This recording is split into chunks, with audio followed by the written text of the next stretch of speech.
Paglabas mo ng airport, scammer ang sasalubong sa'yo. Kakarating ko lang sa Pilipinas mula Singapore. Matagal-tagal din bago ako nakabalik, kaya sobra ang saya ko sa pagbabakasyon na ito. Habang naghihintay sa oras ng pag-alis, nalungkot ako nang marinig ang anunsyo sa airport na delayed ang flight namin. Pero okay lang naman dahil sa Changi Airport, komportable at malilibang ka kahit gaano katagal ang hintayan. Malakas ang signal ng internet, maganda ang paligid, at safe kaya walang problema. Pagkatapos ng ilang oras, nakasakay na rin kami sa eroplano at salamat sa Diyos, safe kaming nakalanding sa Pilipinas.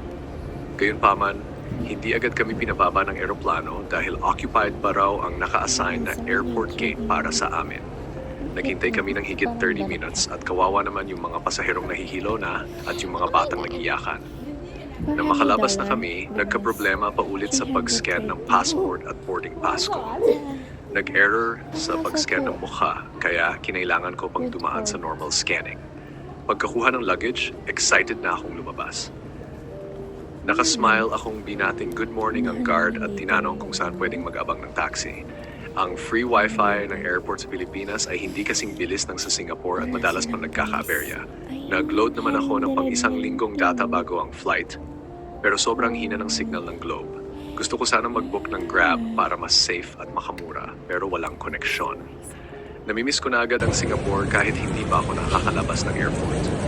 Tinuro ng guard ang sakayan ng taxi, kaya naglakad ako palabas. May sumalubong sa akin na lalaki na may ID na nakasabit sa leeg at may booklet ng resibo. Nakasmile siya at tinanong kung kailangan ko ng taxi. Sabi ko oo at nagpresenta pa siyang siya na ang magtutulak ng pushcart ko. Natuwa ako dahil masayahin, matulungin at hospitable talaga tayo bilang mga Filipino.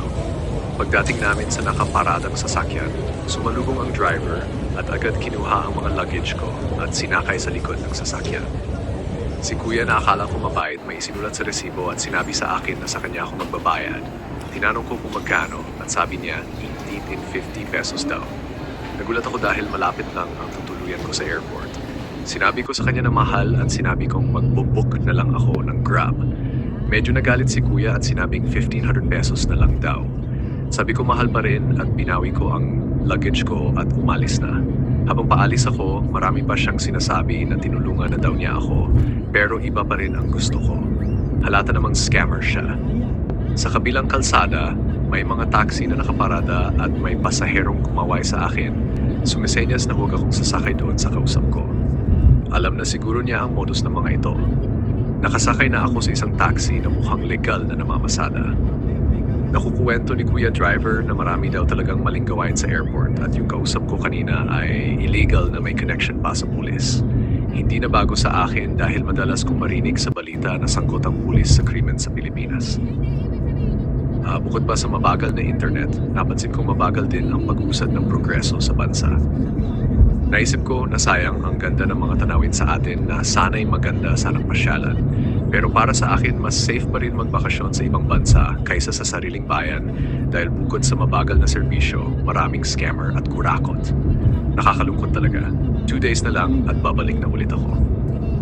Yung excitement ko napalitan ng lungkot dahil hindi ko pa man nalalanghap ang aura ng Pilipinas. Masasamang tao agad ang naka-encounter ko.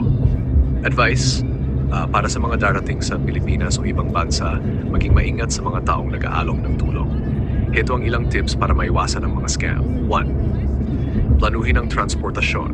Bago pa man dumating sa airport, planuhin na ang transportasyon papunta sa inyong destinasyon. Mag-book na ng legal na transport service tulad ng Grab o iba pang app-based ride services. 2. Mag-ingat sa nag-aalok ng tulong. Kung may lumapit sa inyo na nag-aalok ng tulong, maging mapanuri. Itanggi ito ng maayos at lumapit sa mga authorized personnel o information desk ng airport. Gamitin ang official taxi stands, sundin ang mga signage sa airport papunta sa mga official taxi stands. Huwag basta-basta sumakay sa taxi na hindi accredited ng airport. 4. Mag-research bago pumunta. Alamin ang karaniwang pamasahe mula sa airport patungo sa inyong destinasyon upang hindi kayo masobrahan sa singil. Magtanong-tanong din sa mga kakilala o sa social media kung ano ang mga dapat iwasan sa inyong destinasyon. 5. Magdala ng power bank at load. Siguraduhin may sapat kayong load at fully charged ang inyong mga gadgets upang makapag-book ng transportasyon o makahingi ng tulong kung kinakailangan. 6. Maging alerto at observant. Panatilihin ang mataas na antas ng alerto sa paligid. Kung may napapansin kayong kahina-hinalang kilos, huwag magatubiling lumapit sa mga autoridad. Ang pagiging mapanuri at maagap ay makatulong upang maiwasan ang mga ganitong karanasan. Sana'y magsilbing aral ang aking kwento para sa inyong paglalakbay.